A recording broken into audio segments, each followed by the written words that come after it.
Внимание! Видеята, които сме предоставили, не са за хора със слаба психика. Не можем да гарантираме за достоверността им. Зловещо гледане. Момичето, което снима това видео, е било купило къщата, която виждаме, и е искал да запише видеото, за да покаже на своите близки. Докато снима видеото, успява да запише нещо, което я кара да съжалява за покупката й. Oh my god.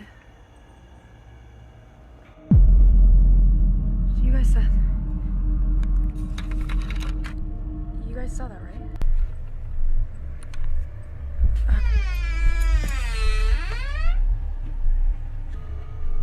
No. Whew. I probably just got overworked and there's nothing here.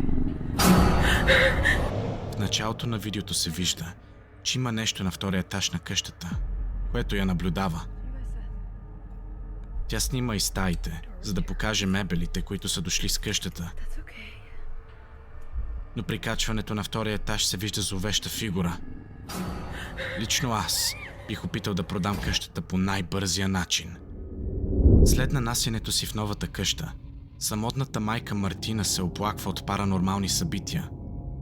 Тя твърди, че откакто е в новата къща и се случват прекалено много неща, които са трудни за обяснение. На най-страшното от видеята, които успяла да запише, се вижда тъмна фигура в ъгъла на стаята. След като светва лампата, фигурата изчезва. Тя си помисля, че й се е сторило, че в ъгъла има нещо, и изгасва лампата отново. Но тогава се убеждава, че наистина има нещо. След случилото се, не смее да спи в къщата и отива да пренощува в хотелска стая. Цялото видео ни напомня на филмът Lights Out.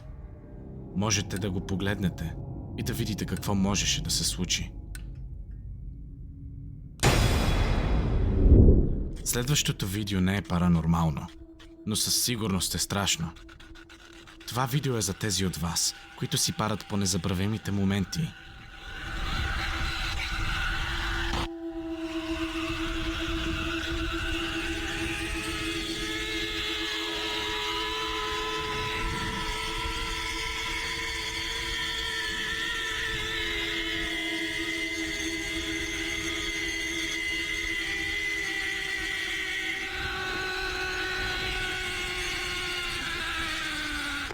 В това видео няма какво толкова да се обяснява, но се вижда, че човекът, който го е снимал, не е мислил, че така ще се развие неговия ден.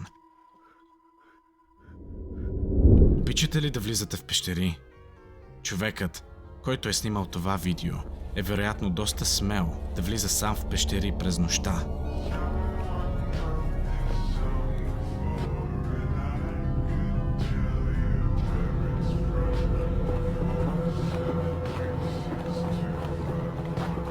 На изхода, след като излиза от пещерата, се вижда жена да го гледа. Той прави най-умното нещо и побягва.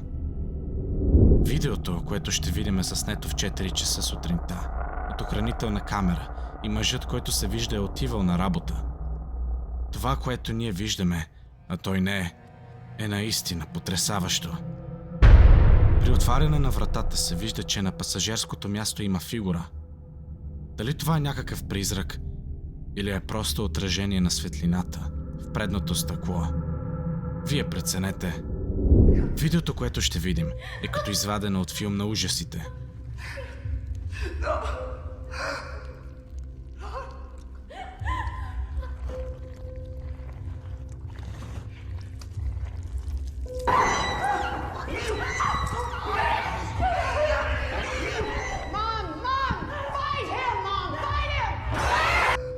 Във видеото виждаме странно високо същество, което поглъща главата на жена като змия.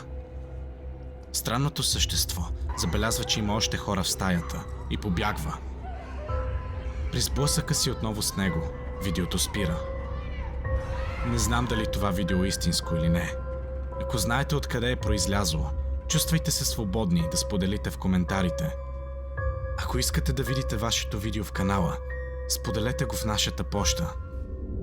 В това видео, което ще видим, е прекалено графично за YouTube и няма да можем да го покажем цялото.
което виждате е извадено от документален филм за сериен убиец. Ако наистина обичате филми на ужасите и да виждате неща, които не можем да покажем тук, може да изгледате The Paul Gipsy Tapes. Уверяваме ви, че след него ще започнете да заключвате вратите постоянно. Гробищата са неприятни през деня. А какво да кажем за през нощта? Във видеото се виждат двама мъже, които са овци на духове, и те тази нощ със сигурност успяват да уловят нещо.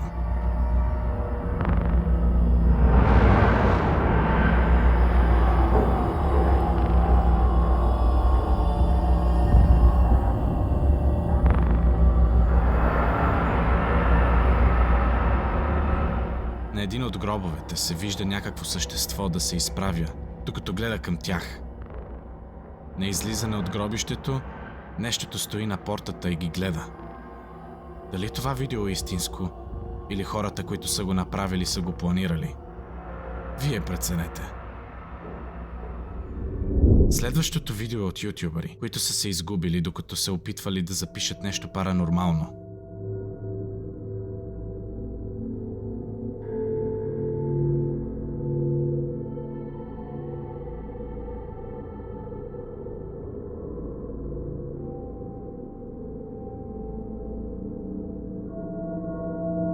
Докато момчето си гледа в телефона, за да ни покаже, че батерията му умира, се вижда жена, която гледа директно към него. Момчето не забелязва жената. Малко след това неговия приятел пристига, за да го изведе. И за негов късмет не вижда жената на живо. Ходили ли сте по изоставени сгради? Следващото видео е от ютубър, който иска да заснеме посещението му на една такава.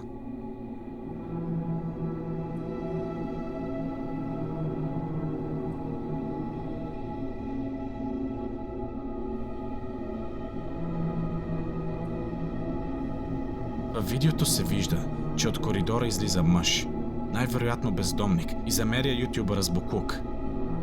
Момчето се измъква без наранявания, но това видео ни показва, че посещението на такива места е опасно, не само заради паранормалните неща, които може да ни се случат, а и хората и животните, които може да са вътре. Тези ютубъри, които виждаме, са искали да посетят изоставена църква в Бразилия. Там намират нещо потресаващо.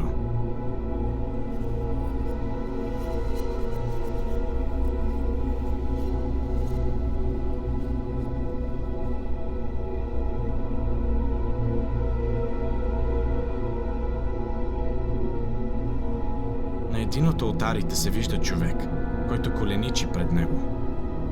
А когато се приближават, се чува смразяващ звук.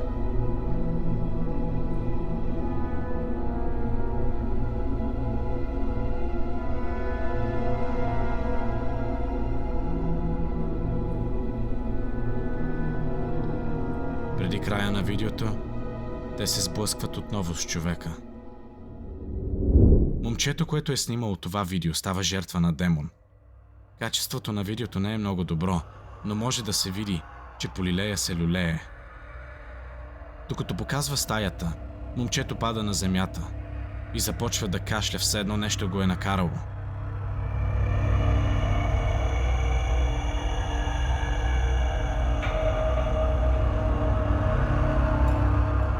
Можем да видим на видеото, че статива, който държи телефона, започва да се мърда. Дали той наистина е бил в присъствието на демон, не можем да кажем. Последното видео, The Clashers. В него ютубърите са в селото Помалча, което е било изоставено за само една нощ. Здания са по углите и затова проверявам углите. Ето тук виж каква долчинка. Кулаките и постави столове Нали? много често.